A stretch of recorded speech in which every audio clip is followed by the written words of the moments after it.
بسم الله الرحمن الرحيم نحمده ونصلي ونسلم على رسوله الكريم أما بعد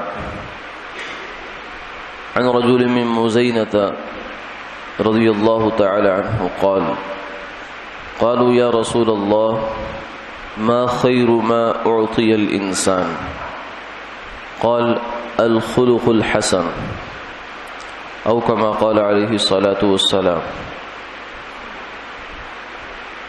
مزینہ قبیلے کے ایک شخص روایت کرتے ہیں کہ صحابہ نے آپ صلی اللہ علیہ وسلم سے یہ سوال کیا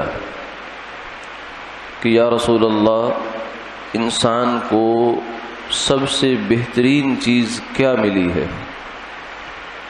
یعنی اللہ کے خزانوں سے سب سے بہترین چیز کون سی ہے جو عطا کی گئی ہے؟ تو آپ نے جواب میں فرمایا کہ اچھے اخلاق۔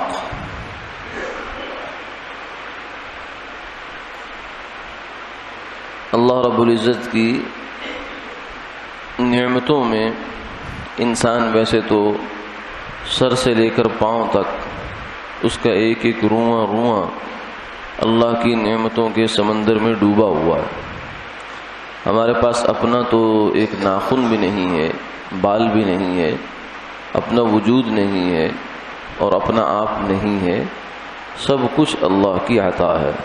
وما بکم من نعمت فمن اللہ، کہ اے انسانوں تمہارے پاس جو کچھ بھی ہے یہ اللہ ہی کی عطا ہے۔ لیکن ان نعمتوں میں پھر آپس میں درجہ بندی بھی ہے، اگرچہ ہمارے اعتبار سے اللہ کی ہر نعمت بڑی ہے، کیونکہ اگر کوئی نعمت بھی ہماری زندگی سے چھین لی جائے، ختم کر دی جائے، تو پھر اس کا احساس ہوتا ہے کہ کتنی بڑی نعمت تھی، چاہے وہ صحت کی ہو، جسمانی ہو، معاشی ہو۔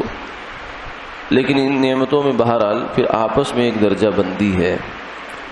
تو صحابہ نے پوچھا یا رسول اللہ، سب سے اچھی نعمت کون سی انسان کے پاس جسے سب سے اوپر ہم لے کے جائیں؟ فرمایا کہ سب سے اچھی نعمت اللہ کی اور اللہ کا فضل جو سب سے اچھا ہے وہ ہے اچھے اخلاق۔ یعنی اگر کسی انسان کو یہ ملے ہیں تو اسے سمجھو کہ اللہ کی سب سے بڑی نعمت مل گئی۔ اور اچھے اخلاق کیا ہیں؟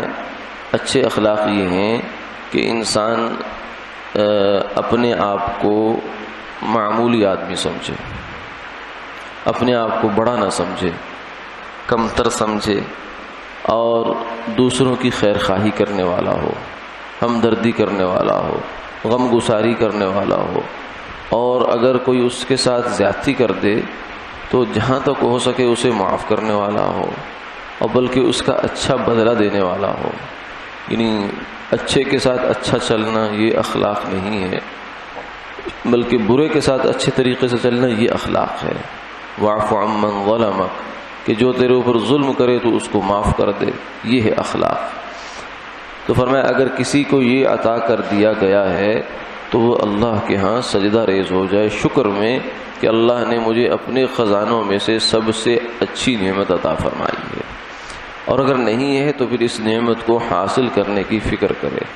ایسا نہیں ہے کہ انسان حاصل نہیں کر سکتا، ہو سکتا ہے، ہر آدمی اچھے اخلاق کا مالک ہو سکتا ہے، بشرطے کہ آدمی نیت کرے اور محنت کرے۔ اس کا ایک پروسیس ہوتا ہے، جیسے صحت، جسمانی صحت جو ہے اس کے حاصل کرنے کے طریقے ہوتے ہیں، اگر اس طریقے سے چلا جائے تو آدمی کو صحت حاصل ہو جاتی ہے۔ اسی طریقے سے اچھے اخلاق بھی اپنے اندر پیدا کرنے کی اگر محنت اور کوشش کی جائے تو اللہ کا فضل شامل حال ہو جاتا ہے۔ تو جس کے پاس اخلاق ہوں اسے ان کی حفاظت کرنی چاہیے، شکر ادا کرنا چاہیے، اگر نہیں ہے تو پھر فکر کرنی چاہیے۔ کیوں؟ اس لیے کہ اس کے پاس سب کچھ ہوگا مگر یہ اللہ کی بڑی نعمت اس کے پاس نہیں ہے۔ اللہ تعالیٰ عمل کی توفیق عطا۔